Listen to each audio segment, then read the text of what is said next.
So let's talk about COVID-19 and vitamin D.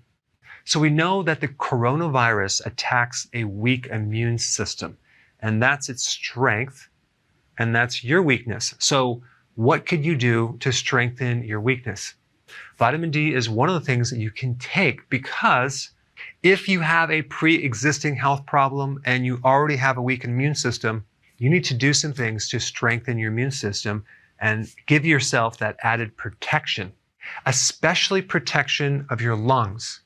Now, what's interesting about vitamin D is that there's quite a few articles out there that talk about vitamin D deficiency being a pandemic in itself, with over 70 to 80% of the population on this planet having either a deficiency of vitamin D or an insufficiency of vitamin D. If you're deficient, you're at risk for having dental problems. You're going to have more inflammation in the body, especially if you're lower back, more risk for autoimmune conditions, increasing your risk for infections, cardiovascular problems, cancer, diabetes type 2, bone loss, neurological problems. And it's also interesting that a lot of infections involving viruses occur in the wintertime. I wonder why that is. So vitamin D is critical for your immune system. It has viral killing effects. Vitamin D deficiency can increase your risk of over 300 illnesses, including the flu and respiratory infections like pneumonia. Vitamin D deficiency increases your susceptibility to getting infections because it impairs the immune system.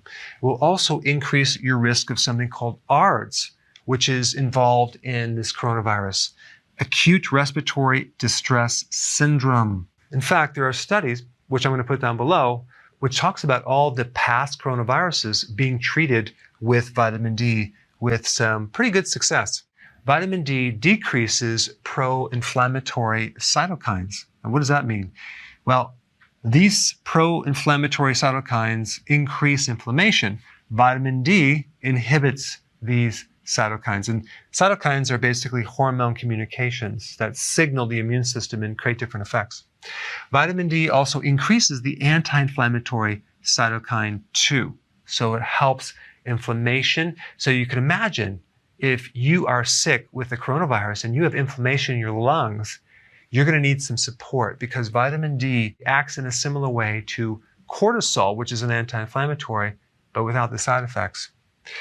Vitamin D has antiviral properties, and it lowers the risk for respiratory infections. So take a wild guess who's at risk for a vitamin D deficiency? The obese.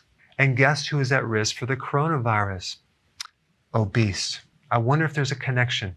Also realize that certain viruses have strategies of blocking your ability to absorb vitamin D, because apparently they know that vitamin D is an immune modulator, which means vitamin D helps control the immune system. Now, a lack of sun is one of the big causes of a vitamin D deficiency, because it's very difficult to get your vitamin D from foods unless you're consuming salmon, halibut, herring, cod liver oil, things like that. Now, another interesting thing to make note is that the great majority of people with lung infections have a deficiency of vitamin D. When you use sunscreens, you're at risk for having a vitamin D deficiency. The darker the skin, the less vitamin D you can get from the sun. If you have malabsorption issues in your gut, you're not going to be able to absorb the full amount of vitamin D, so you're going to have to take more. Women that are breastfeeding are using a lot of vitamin D for their infant, leaving the mother deficient. So women who are breastfeeding should definitely take more vitamin D. Pregnant women are usually deficient in vitamin D. Aging causes deficiency of vitamin D, so the key is staying young, right? In the winter months, you're at risk for having a vitamin D deficiency. One simple way to know that you're deficient in vitamin D is if you have either back pain or you're feeling like you have the blues, you're a little bit down or depressed, because vitamin D can actually bring up your mood big time. Statins block cholesterol, so you can't make vitamin D anymore, so that's a weakness. Cortisol, if you're taking prednisone or some type of medication with a cortisone cream, that can lower your vitamin D. If you haven't seen my other videos on vitamin D, I put them up right here. Check them out.